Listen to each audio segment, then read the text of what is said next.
Hey guys, welcome back. So now we're jumping back into Jason Aaron's Avengers with part 2 of the Death Hunters, where we find more members of the Masters of Evil making their way around the 616 to cover their tracks. So let's get into it. But first, if you're new to the channel, be sure to subscribe to catch the spills every week. And don't forget to hit that bell up top so we can squat up in the comments for the first hour.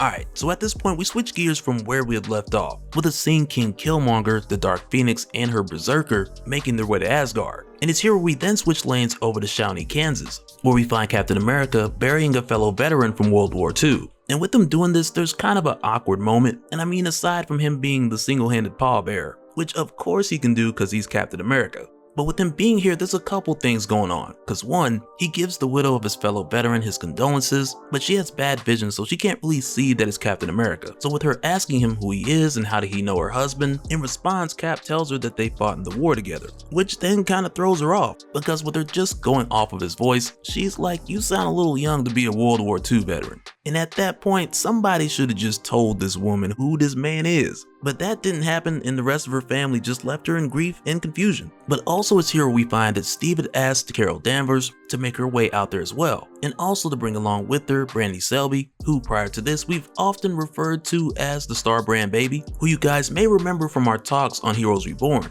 But really quickly we can tell that Brandy doesn't want to be here, and Carol thought that at least Brandy would be happy to get out of Avengers Mountain to get a bit of a change of scenery at the least. But at this point Brandy had already been sneaking out and fighting different aliens because she's super eager to just be the Star Brand and protect the Earth. But at the same time Carol is trying to get Brandy to calm down because she was just a toddler a couple weeks ago. And for a moment we get this back and forth between Carol and Brandy, with Carol more or less telling her that she is a baby, so that's how she's gonna treat her. But even with that being the case, I want you guys to keep in mind that during the meeting that we had talked about in Avengers issue 750, Carol said herself that that Brandy scares the bejesus out of her. So regardless of Carol talking a little tough here to the kid, deep down inside Carol, she don't want the baby smoke.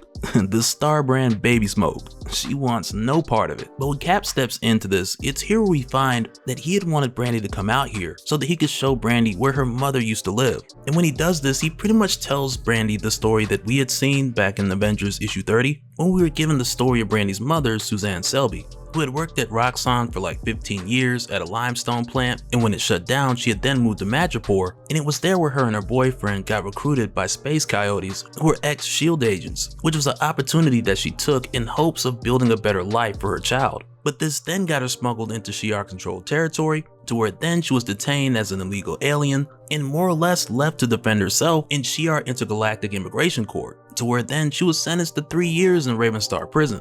And when this happened, it was during this time while she was in transit when she was selected by the Star Brand. And at the time it was expressed that this could have went left very fast, especially with Suzanne getting ready to go into labor and having this much power this quickly. And I mean, her getting the power, it did cause her to destroy the prison cargo ship, but it could have been way worse. But with Captain America and Captain Marvel bringing Brandy out here, they really just want to make sure that Brandy understands, with all this power that she has, that she's more than just a space cannon. And they're hoping that with showing Brandy her mother's home, that she'll begin to learn who she is aside from just being the Star Brand. And we can see that it's working a bit, because Brandy, she wants to go inside. She wants to interact with things that her mother used to own and connect with who her mother was. But while they're here, not long after, a group of Deathlocks show up. And with seeing these guys, right away Captain America's like, okay, these are time-traveling assassins, and with them showing up here, this can't be good.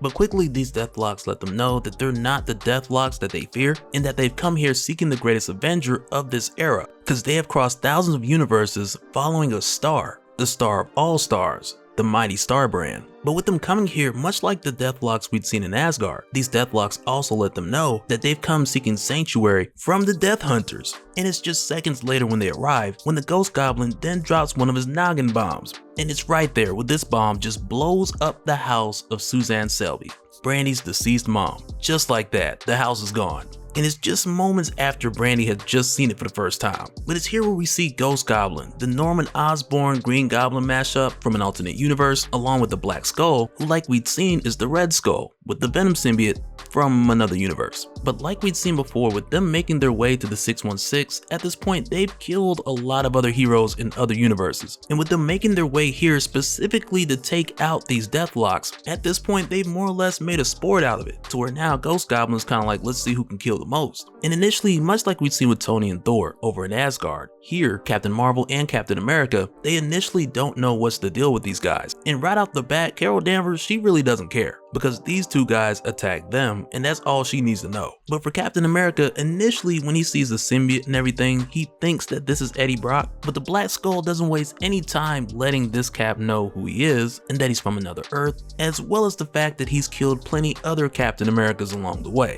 But through the course of this, with just Black Skull and Ghost Goblin against all of these guys, against Captain America, Captain Marvel, as well as all the Deathlocks that are here, and the two of these guys, they turn it up. And they go back to the mission just slaughtering these Deathlocks, which then causes a couple of these Deathlocks to kind of doubt the heroes of the 616, with them seeing this and also question like what's so special about these guys, why this reality. And as soon as they say this, it's here where Brandy steps in, just torching the Black Skull and punching the mess out of Ghost Goblin for the two of them burning down her mother's house. But also through the course of this, you have like this one Deathlock who's telling the others who are doubting the 616, and he's telling them that this universe is special because it's on the verge of its next evolution. Carol Danvers, her powers have been ascending, even though in this moment it doesn't look like it, but come on, she's going up against a Ghost Rider with the Goblin Serum.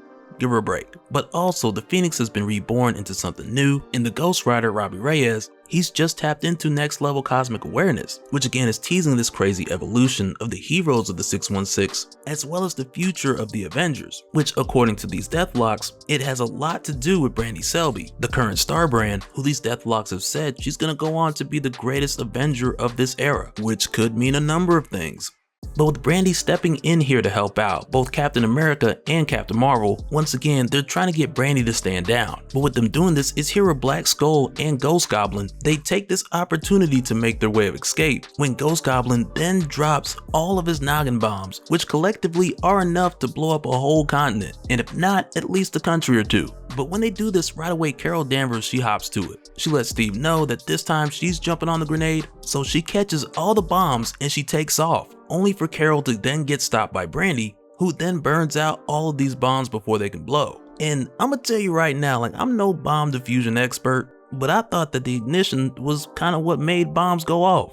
And I don't know, I could be wrong. Like, maybe I watched Looney Tunes too much as a kid. Maybe I'm tripping. But for Brandy, with her doing this and exerting so much power, much like how she did when she was an infant, and it sped up her age to make her appear like she was like 9 years old, well, it's in this moment that we see that the same thing has happened again. Because for Brandy, with her stopping these bombs, as well as fighting against Black Skull and Ghost Goblin, using all of this power, it's caused her to age again, which now kind of poses the question of how long does she have before she uses too much and ages too far.